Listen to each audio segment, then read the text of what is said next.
Thai की जय, लक्ष्मी नरसिम्हा स्वामी की जय, राधा गोविंद की जय, तुलसी महारानी की जय, श्रीमद् भागवतम की जय। ओम नमो भगवते वासुदेवाय। ओम नमो भगवते वासुदेवाय। ओम नमो भगवते वासुदेवाय। नारायणं नमस्कृत्य नरं चैव नरोत्तमं देवीं सरस्वतीं व्यासं ततो जयामुदीरये। नष्टप्रायेषु भद्रेषु नित्यं भागवत सेवया भगवती उत्तमश्लोके भक्ति भवति नैष्टिकी। Reading from Srimad Bhagavatam, Canto 3, Chapter 26 and Text 3. Anadihi Atma Purushaha Anadiratma Purusho Nirgunaha Prakrutehe Paraha Nirgunaha Prakrutehe Paraha प्रत्यक धामा स्वयं ज्योतिः प्रत्यक धामा स्वयं ज्योतिर विश्वं येन समन्वितं विश्वं येन समन्वितम् अनादिर आत्मा पुरुषो निर्गुणः प्रकृतेः परः प्रत्यक धामा स्वयं ज्योति विश्वं येन समन्वितम्।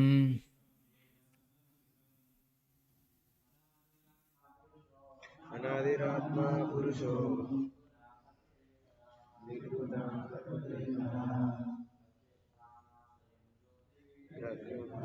स्वयं ज्योतिर्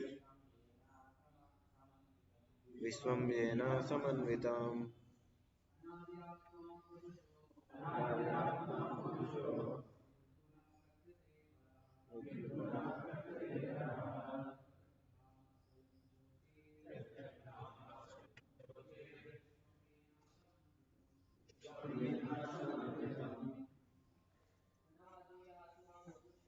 अनादिरात्मा पुरुषो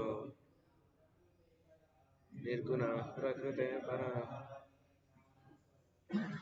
प्रत्यग्धामा स्वयं ज्योतिर् विश्वं येन समन्वितम्। Anadihi, without a beginning. Atma, the Supreme Soul. Purushaha, the personality of Godhead. Nirgunaha, transcendental to the material modes of nature. Prakruteha paraha, beyond this material world. Pratyak dhama, perceivable everywhere. Swayam jyotihi, self-effulgent. Vishwam, the entire creation. Yena, by whom samanvitam is maintained. Translation purport by His Divine Grace A.C. Bhaktivedanta Swami Prabhupada. Translation: the Supreme Personality of Godhead is the Supreme Soul and He has no beginning. He is transcendental to the material modes of nature and beyond the existence of this material world. He is perceivable everywhere because He is self-effulgent, and by His self-effulgent luster, the entire creation is maintained. Please repeat: the Supreme Personality of Godhead is the Supreme Soul and He has no beginning. He is transcendental to the material modes of nature and beyond the existence of this material world. He is perceivable everywhere because he is self-effulgent, and by his self-effulgent luster, the entire creation is maintained. Purport by Srila Prabhupada. The Supreme Personality of Godhead is described as being without beginning. He is Purusha, the Supreme Spirit. Purusha means person. When we think of a person in our present experience, that person has a beginning. This means that he has taken birth and that there is a history from the beginning of his life. But the Lord is particularly mentioned here as Anadi, beginningless. If we examine all persons, we will find that everyone has a beginning. But when we approach a person who has no beginning, he is the Supreme Person. That is the definition given in the Brahma Samhita, Ishvaraha Paramaha Krishnaha. The Supreme Personality of Godhead is Krishna, the Supreme Controller. He is without beginning and he is the beginning of everyone. This definition is found in all Vedic literatures. The Lord is described as the soul or spirit. What is the definition of spirit? Spirit is perceivable everywhere. Brahman means great. His greatness is perceived everywhere. And what is that greatness? Consciousness. We have personal experience of consciousness, for it is spread all over the body. In every hair follicle of our body, we can feel consciousness. This is individual consciousness. Similarly, there is superconsciousness. The example can be given of a small light and the sunlight. The sunlight is perceived everywhere, even within the room or in the sky, but the small light is experienced within a specific limit. Similarly, our consciousness is perceived within the limit of a particular body, but the superconsciousness or the existence of God is perceived everywhere. He is present everywhere by his energy. It is stated in the Vishnu Puran that whatever we find anywhere and everywhere is the distribution of the energy of the Supreme Lord.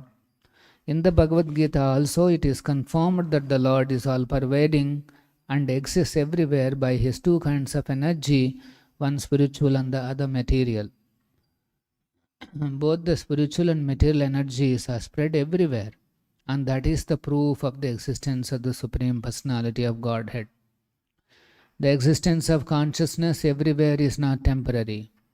It is without beginning, and because it is without beginning, it is also without end. The theory that consciousness develops at a certain stage of material combination is not accepted herein, for the consciousness which exists everywhere is said to be without beginning. The materialistic or atheistic theory stating that there is no soul, that there is no God, and that consciousness is the result of a combination of matter is not acceptable. Matter is not beginningless. It has a beginning. As this material body has a beginning, the universal body does also. And as our material body has begun on the basis of our soul, the entire gigantic universal body has begun on the basis of the Supreme Soul. The Vedanta Sutra says, Janmadi Asya. This entire material exhibition, its creation, its growth, its maintenance, and its dissolution is an emanation from the Supreme Person.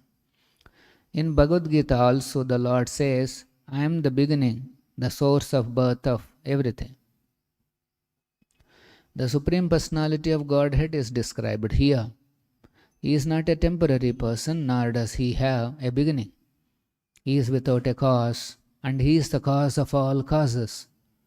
Paramaha, Paraha means transcendental, beyond the creative energy.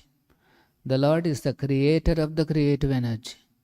We can see that there is a creative energy in the material world, but he is not under this energy. He is Prakriti Paraha, beyond this energy. He is not subjected to the threefold miseries. created by the material energy because he is beyond death.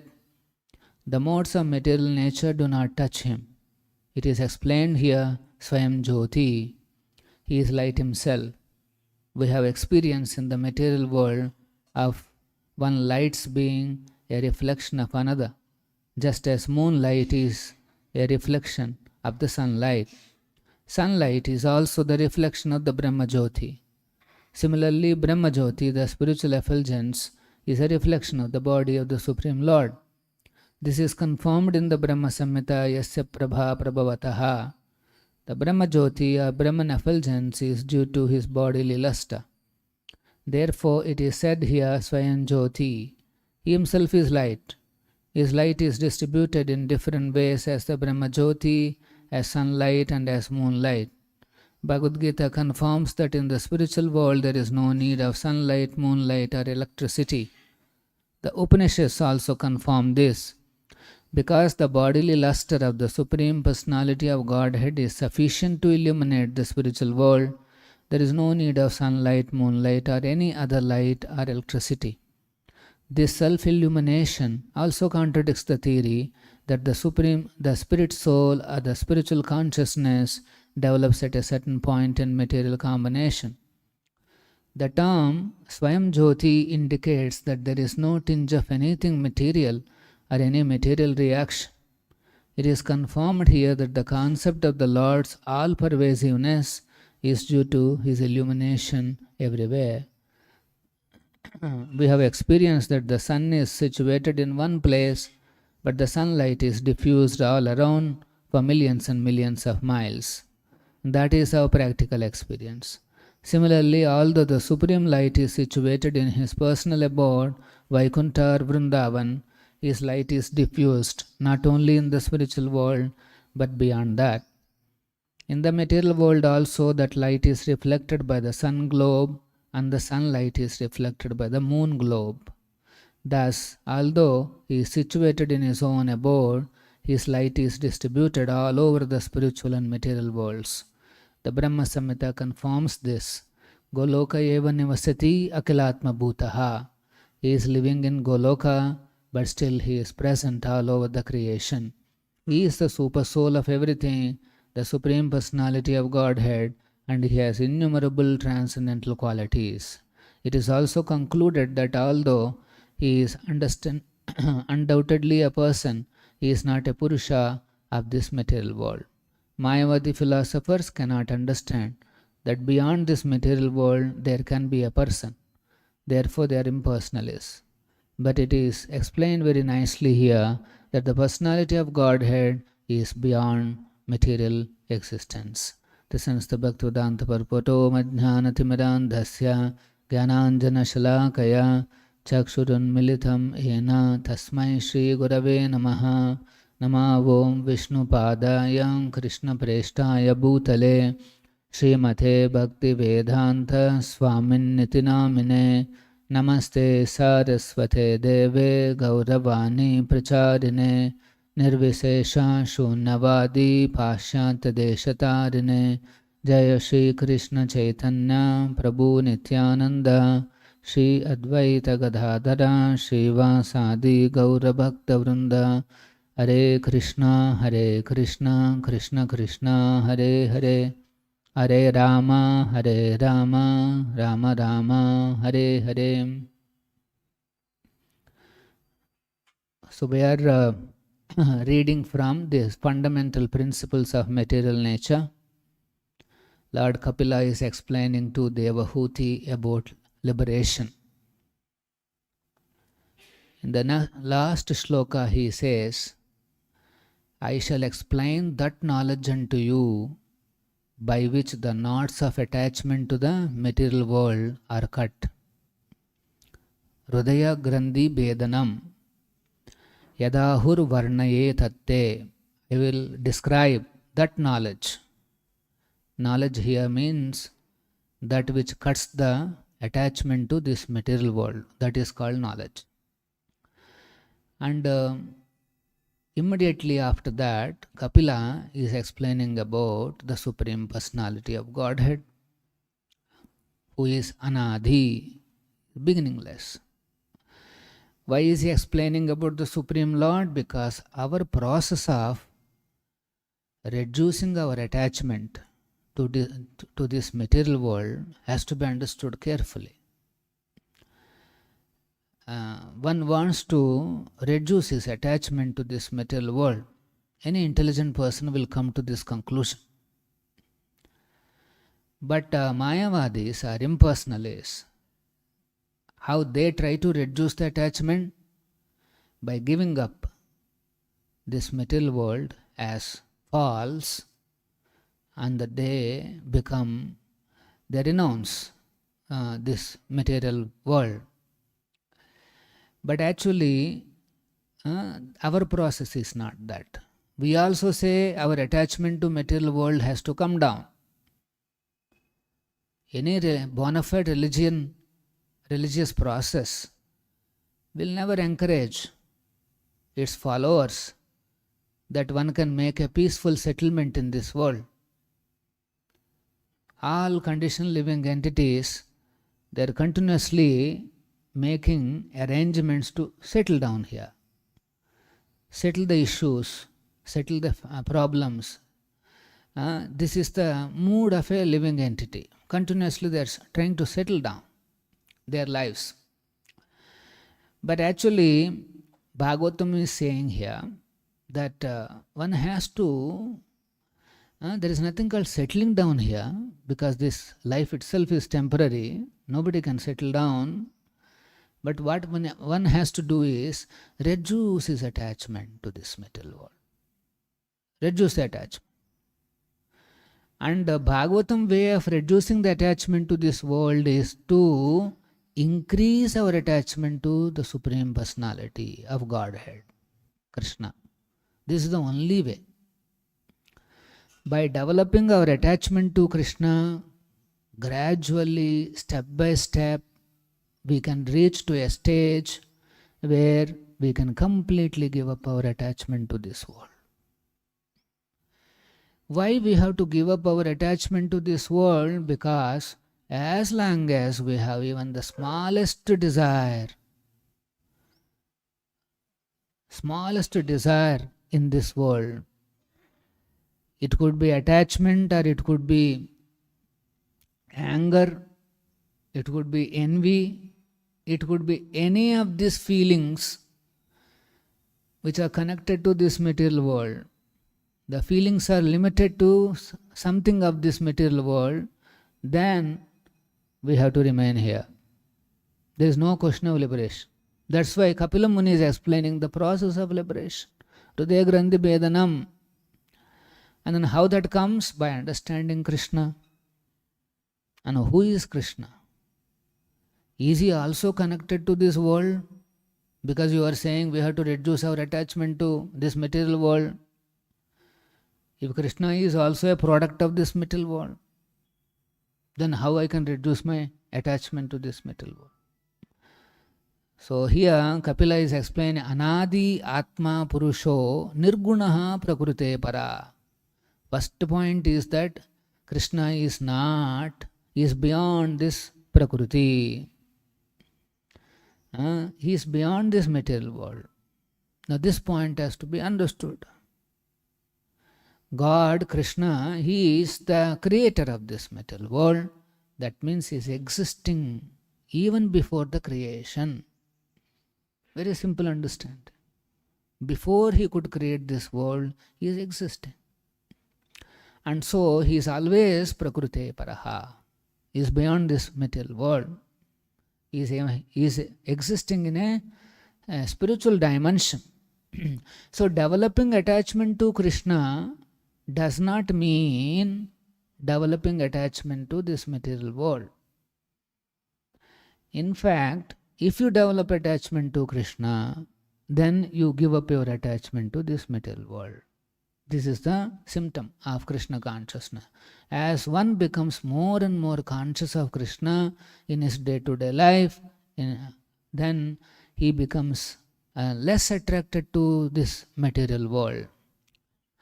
And then Prakrute Para is transcendental, but also is Nirgunaha. Nirguna means, again, same thing. It doesn't have any modes within him. This material modes doesn't affect him. And his body has no material modes. His body is completely made up of a different substance altogether. And the Supreme Lord, his body is Sachidananda Vigraha. He is made up of Sachidananda, not this Tamagun, Rajagun, Satvagun. He is a completely different personality. One has to understand. And he is a person because he is known as here Purushaha. Purusha means he has to be a person. Ultimate truth is not impersonal, Jyoti or some Nirakar, Niramaya and all those things. He is a Purusha. Purusha means he is an enjoyer. Purusha means he has got senses. He is an enjoyer. The original personality of Godhead is also an enjoyer. He is the original enjoyer. And Atma is spiritual. His spirit soul is a supreme soul. And then, most importantly, Anadi. He has no other beginning. Whenever we describe about God, they'll say, who created God? There's one more question. So Prabhupada is saying, God by definition means is Anadi. He is beginningless. Radha Govinda ki. He is beginningless. So here, then Pratyak Dhama is perceivable everywhere. God is perceivable everywhere. In this world also, in the spiritual world also. In the spiritual world, directly you can see Krishna. But in this world, he is perceivable. But to see Krishna in person, that requires a qualification. So it's not easy to see Krishna here. He is perceivable, but we will not be able to. Most of the people cannot see. Pratyak Dhama and then Swayam Jyoti is self-effulgent. There is no need for him to depend on any outside Jyoti. We need outside light. Whenever we enter into our rooms, we have to switch on the light. First we have to see where the switch is, and then you have to switch on the light. That is fine. So that is, here is said, Swayam Jyoti. Krishna doesn't require any outside light. In fact, he is the source of all the light in the existence. Then Vishwam Ena Samanvitam. And that light maintains this entire world, entire Vishwam. So these are the descriptions about the original personality of Godhead, our source. One should be grateful to the source in any field. We should be grateful. If we are getting maintained, we should be grateful to that person. And Upanishad says, Nityo Nityanam Chetanas Chetananam Eko yo bhavadadi vidadhati kaman. That one person is maintaining all other personalities.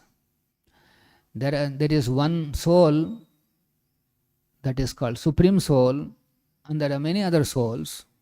And what is the relation? That one Supreme Soul is maintaining all the other souls. This is the relation. So, we are maintained by Krishna, and intelligence means to be grateful. Moment we receive anything from anybody, there has to be krutajnata, there has to be gratitude. And Krishna, and how much we have to be grateful to Krishna. Imagine his Pratyak Dhama is everywhere. He is perceivable everywhere, and he is the one who is maintaining all of us. Now, how much the living entities have to be grateful to him?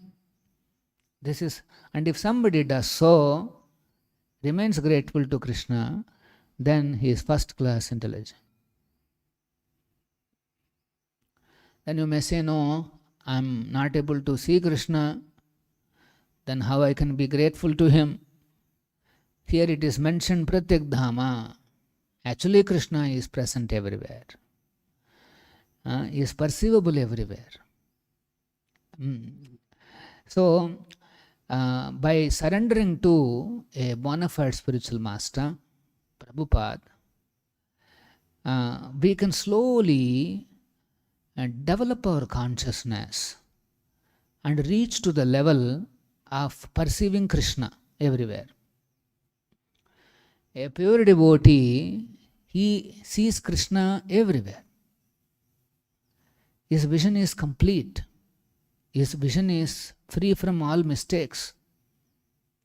Because he has a developed consciousness. Premanjana churita bhakti vilochanena. And what is the developed consciousness? He has developed his love for Krishna. In the beginning stages, ordinary people, they cannot perceive that God is there everywhere. Even big scientists, they cannot understand that God is everywhere. They say, some people openly declare, we don't believe in God. Don't talk about God. When Prabhupada went to America in 60s, they have put big billboards that God is now dead. Even if you think God is there, but currently is dead because everything is going wrong. Everywhere there is so much of problems, crimes and this and that. Where is your God? So God is dead. This is what their conclusion is. But after Prabhupada has spread this Krishna consciousness movement, the millions who accepted Krishna as the Supreme Personality of Godhead. So now, how do we realize the existence of Krishna everywhere? Pratyak Dhama means he spread. His consciousness, his greatness is spread everywhere. Krishna's greatness means Krishna, the consciousness, the super consciousness is spread everywhere. So Prabhupada is drawing a distinction between our consciousness and super consciousness. There are two types of consciousness in this world. Our consciousness is limited to our body. In our body, we are conscious. For example, now there is a mild wind is blowing. So there is a little bit of a cold I am feeling. So there is a consciousness I am perceiving. Consciousness means awareness. Similarly, the devotees in that corner, they are perceiving the sunlight. There is a little warmth is there.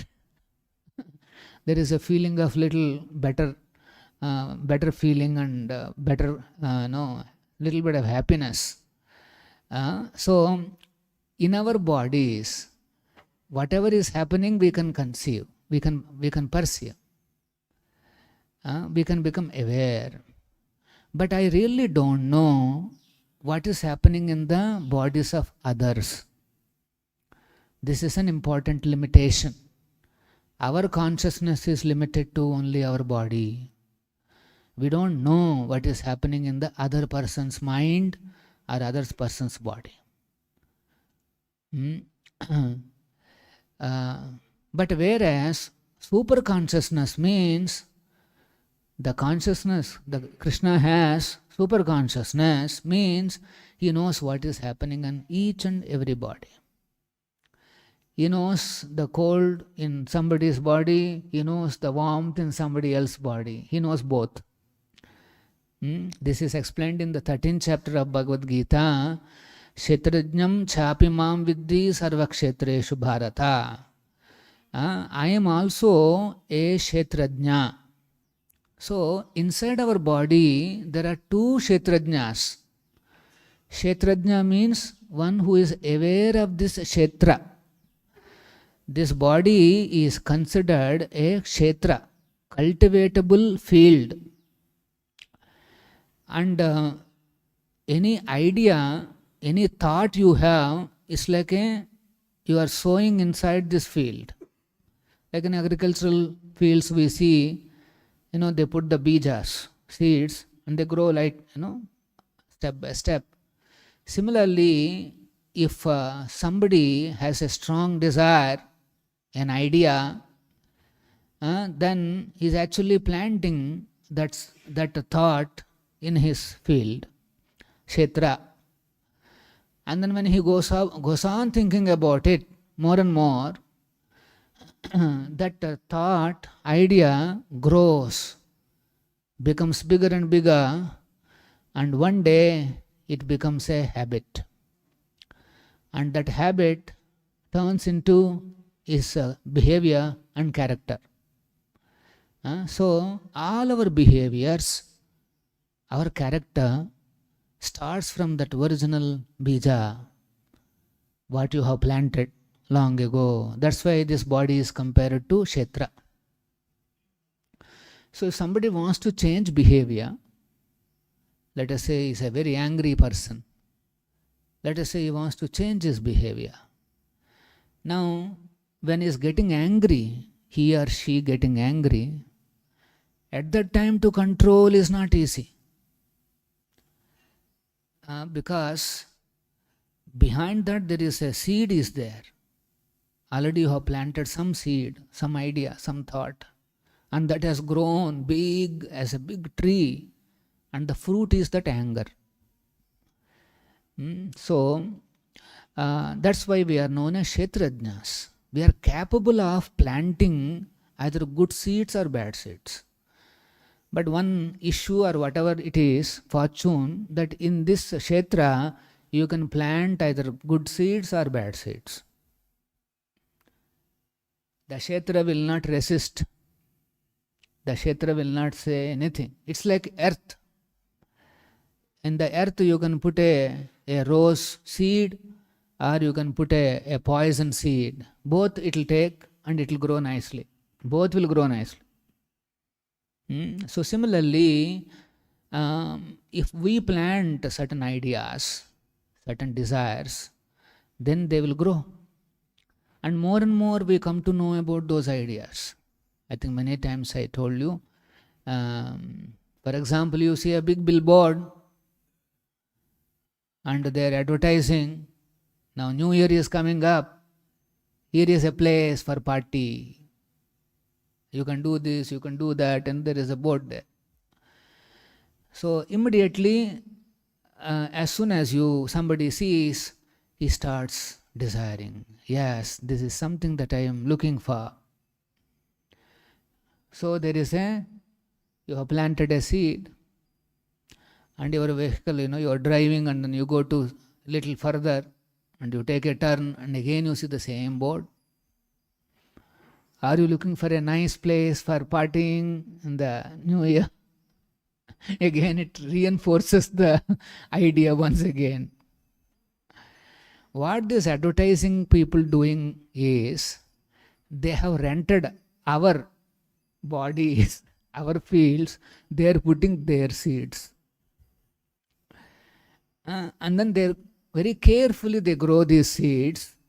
One day, the seed will become a bigger idea, and it produces a result.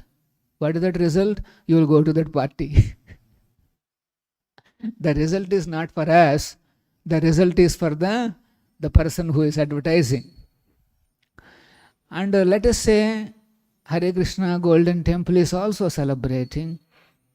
And I say, if you want to have your New Year occasion in the temple, yes, you can come here. Now that is also one more. That seed is also good. That seed is also going inside. So this is how we are kshetrajna. And within our body we have the capacity, the consciousness can plant the seeds. This is kshetrajna. But Krishna, his consciousness is not limited to one body. He knows all the bodies. Every minute detail he knows. That is super consciousness. That's why we should not try to speculate what is happening in others' mind. Somebody else's mind and body, we should not speculate. If somebody says, I am feeling fever, don't speculate, first see how to help him out. If somebody says something, we really don't know. So that's why, of course, in devotee community, we immediately accept and then we ensure that some proper treatment is given. So, Krishna, here it is mentioned, Pratyak Dhama, Swayam Jyoti, and then his consciousness is pervaded everywhere. Our consciousness is limited to this body. So, how our consciousness can be made more and more aware so that we can also perceive Krishna everywhere? This is the question. How we can enhance our consciousness so that we can perceive Krishna everywhere. Actually, in 1976, long ago, Prabhupada was in Mayapur, and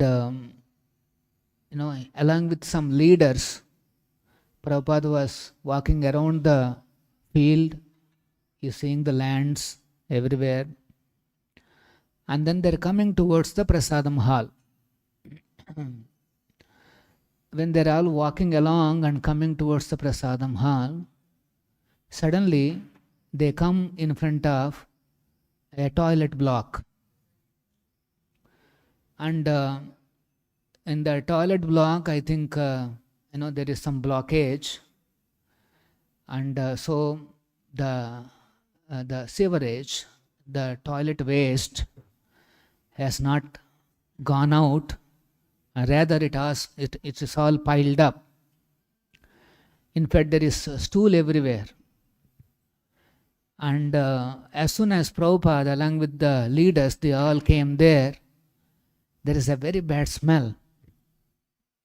Immediately, Prabhupada was very angry. He said, why is it like this? One of the leaders is explaining, no, Prabhupada, this is all used by some visitors who come here. So I think there is some problem, that's why it is. Immediately Prabhupada is saying, why you have not repaired it or did something to ensure that this bad smell is not there? That means bad smell is not bothering to you. Your consciousness is so dull that you are not worried about the smell that is there all around you.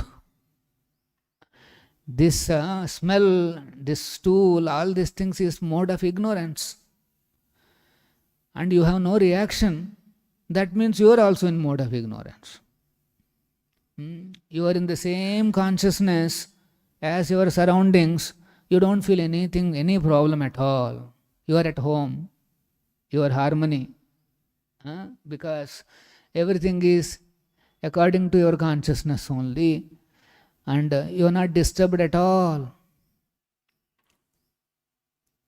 But if there is a person who is in mode of goodness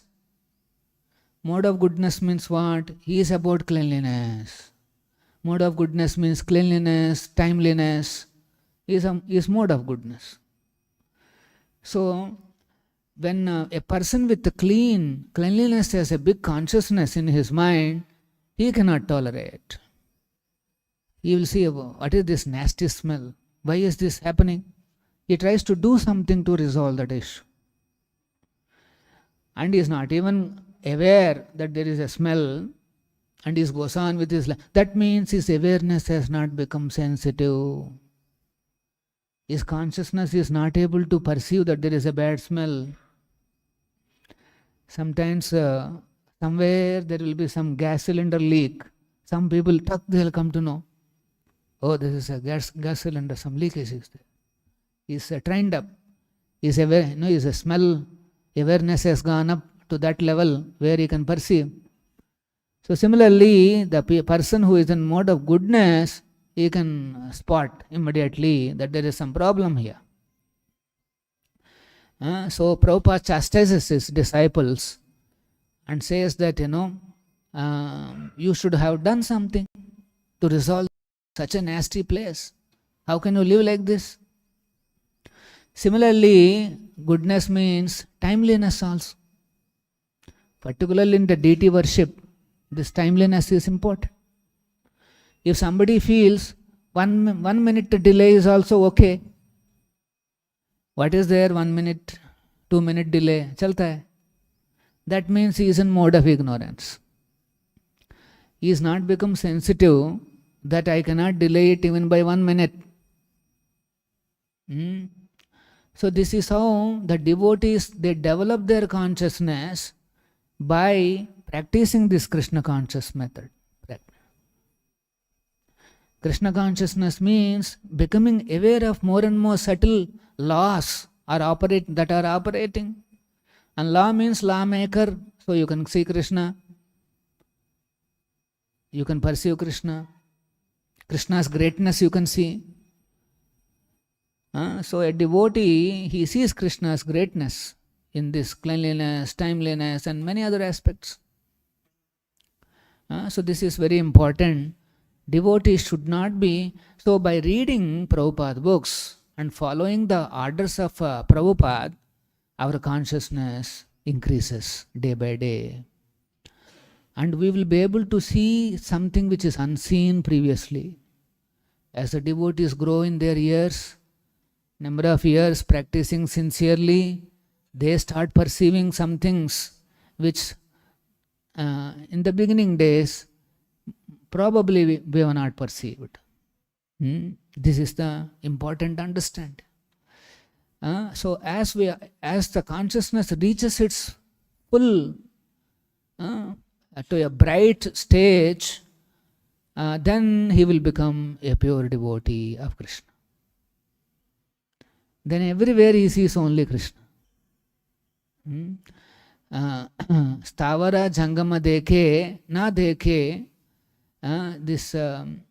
he may see stavara and jangama, that means the stationary and the moving, chara, the living entity, he may see all this, but he sees actually his Ishtadeva, that is Krishna.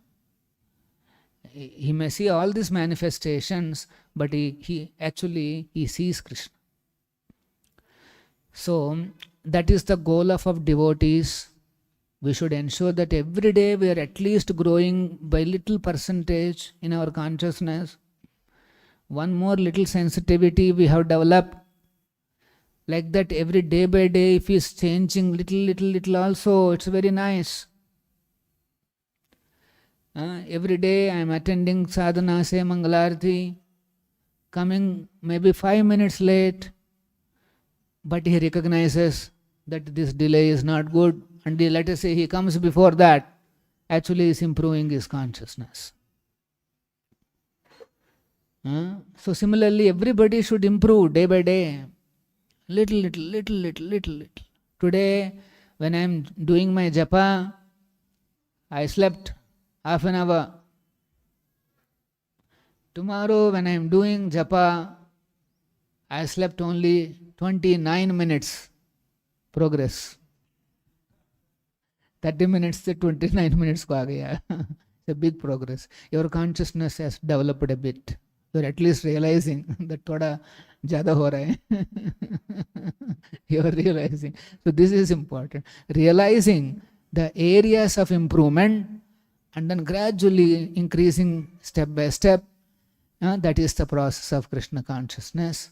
Of course, if somebody surrenders to Krishna immediately, he can also become very elevated in his consciousness. But generally, we all have to go step by step. Sadhana bhakti, we have to practice nicely, realize and improve day by day. Then our journey becomes very exciting. Any questions? We'll stop.